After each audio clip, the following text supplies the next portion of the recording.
वैभव जी, सड़क परिवहन मंत्रालय में सलाहकार के तौर पर नितिन गडकरी जी के सचिव के तौर पर भी काम कर चुके हैं और इस क्षेत्र के विशेषज्ञ माने जाते हैं। बिल्ड इंडिया नाम से एक बड़ा प्लेटफॉर्म चलाते हैं जिसमें हिंदुस्तान में ये सारा जो आप देख रहे हैं अब बड़े आसानी से इस टनल से पास हो जाते हैं, अच्छा है कहते हैं, लेकिन कितने लोग अपनी जान जोखिम में डालकर इसको बनाते हैं ये सब कुछ आपको बताएंगे। और आज क्या प्रगति वहां पर है, ये जो सारा तामझाम टनल के बीच में है, ये कैसे, मतलब आपको अगर ये घटना घटी नहीं होती तो पता भी नहीं होता कि प्रत्यक्ष रूप से क्या होता होगा, टनल कैसे बनते होंगे।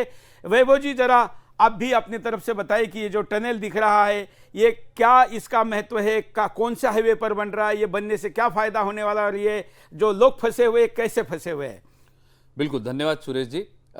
जैसा कि आप जानते हैं ये उत्तर काशी में सिलकियारा जगह है जहां ये टनल बन रहा है और उत्तराखंड में चार धाम परियोजना जो बहुत बड़ी परियोजना भारत सरकार की चल रही है, बहुत महत्वाकांक्षी परियोजना भारत सरकार की चल रही है, जिसके माध्यम से हमारे जो हिंदुओं के चारों धाम हैं उनको 365 दिन तक कनेक्टिविटी बनी रहे, उसकी इतनी बड़ी कल्पना है, परिकल्पना के साथ ये काम चल रहा है।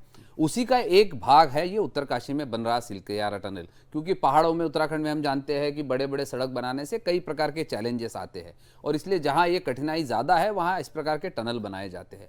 तो ये लगभग 4.5 किलोमीटर लंबा टनल उत्तरकाशी में सिलकियारा में बन रहा है और इसका काम लगभग 90% डिगिंग जिसको कहते हैं, खुदाई का काम लगभग पूरा हो चुका था।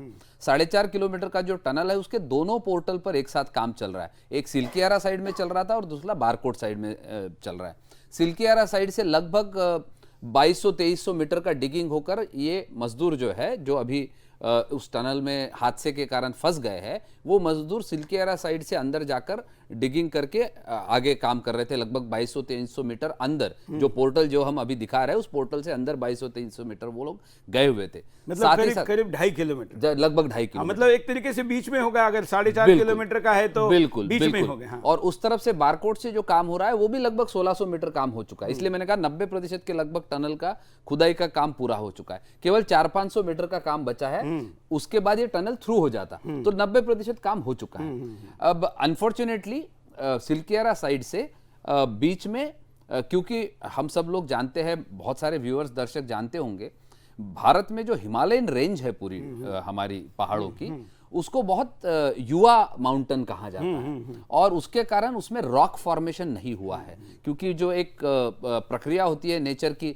धीरे धीरे धीरे रॉक फॉर्मेशन होता है, जैसे सह्याद्री में है, काले पत्थर है महाराष्ट्र में, जैसे पूरी वेस्टर्न घाटी जो है महाराष्ट्र की, इस देश की वेस्टर्न पूरे रेंज में जो है सह्याद्री रेंज जिसको कहते हैं, उसमें ब्लैक बसॉल्ट नाम का बहुत ही हेवी हार्ड पत्थर उसमें फॉर्मेशन होता है। जो मोहा स्केल है हार्डनेस की, उसमें बसाल्ट को काफी हार्ड पत्थर माना जाता है। ऐसे ही दुनिया भर में खास करके नॉर्वे, स्विट्जरलैंड, स्वीडन, इस जगह पे बहुत मात्रा में, बड़ी मात्रा में टनल्स बने हैं। वहां भी रॉक फॉर्मेशन वहां के अल्प्स माउंटेन का बहुत स्ट्रांग है, ब्लैक बसाल्ट वहां भी अच्छा बना हुआ है।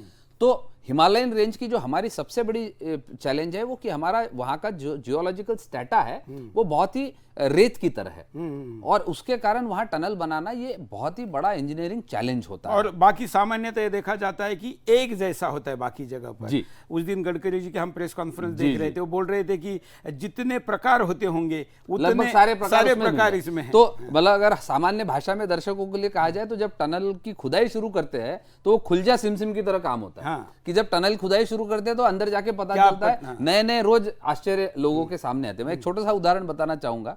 रोहतांग का अटल टनल बड़ा पॉपुलर है और सब लोग बहुत देखने के लिए जाते हैं। अटल टनल के भी कुछ विजुअल्स है, मैं कंट्रोल रूम को कहूंगा कि वैभव जी जिस टनल के बारे में बता रहे हैं उस अटल टनल के विजुअल्स भी कुछ हम दिखाते रहेंगे। हाँ, तो ये जो अटल टनल बना है, ये जब बन रहा था इसको बनने में 17 साल लगे।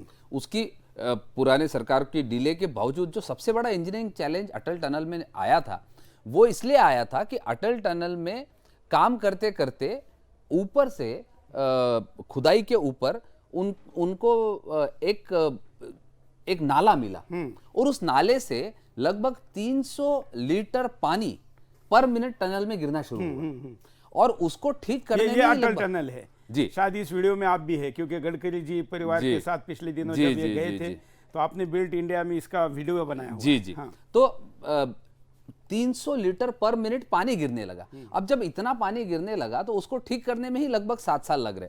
तो ऐसे बड़े चैलेंजेस इस प्रकार के टनल्स में लगते हैं और आते हैं, और इसलिए जो भी टनल बन रहा है वो एक बहुत बड़ा अच्छा, इंजीनियरिंग ये मार्वल के दो नाम से। दिख रहे हैं, ये दो क्या है? मतलब एक इधर दिख रहा है, एक उधर दिख रहा है। ये जेडमो टनल का मुझे लगता है, if I am not wrong, Z-Morh tunnel का विजुअल्स हमारे लोग जम्मू कश्मीर के टनल का दिखा वो रहे दिखा हैं। रहे रेफरेंस के लिए तो कि ये 2 टनल इसलिए बनाए जाते हैं कि जहां हमें बड़ी सड़क बनानी है और जहां हमें वॉल्यूम ज्यादा है, वहां जाने के लिए अलग और आने के लिए अलग, ऐसे 2 ट्यूब्स बनाए तो जाते ये हैं। जम्मू कश्मीर का है जी, जब 2 ट्यूब्स बनाते हैं तो उद्देश्य यही होता है कि ट्रैफिक का मूवमेंट आसान हो। अब पुराने कुछ टनल्स हमारे जो सिंगल ट्यूब्स बने थे, जहां स्टेटा ऐसा नहीं होता है जियो स्टेटा की, जहां 2 टनल बनाना मुश्किल है, 2 ट्यूब बनाना, वहां सिंगल ट्यूब बनाते हैं, और जहां पॉसिबल है वहां 2 ट्यूब बनाते हैं ताकि जाने का और आने का। उसका एक दूसरा फायदा ये होता है, जब ऑपरेशंस चल रहे होते हैं टनल के, जब लोग टनल यूज करना शुरू करते हैं तो 2 ट्यूब होते हैं, तो बीच बीच में वो कनेक्टेड होते हैं। सो दोनों ट्यूब एक दूसरे के लिए एस्केप टनल करके काम करते हैं। तो ये भी एक फैक्टर 2 ट्यूब बनाने के पीछे होता है, लेकिन उसका डिसीजन प्राइमरीली होता है वहां का जियोस्टेटा को देखते हुए और वहां की ट्रैफिक को देखते हुए इस प्रकार के निर्णय किए जाते हैं। तो ये टनल जो सिल्कियारा बन रहा है, ये लगभग 13 मीटर डाया का टनल बन रहा है, और वो 13 मीटर डाया का टनल जो है वो लगभग 90% पूरा हो चुका था। अनफॉर्चुनेटली वहां पे एक जो डीसेटलमेंट होने लगा कुछ दिनों से, जिसकी ट्रीटमेंट भी बहुत दिनों से चल रही थी,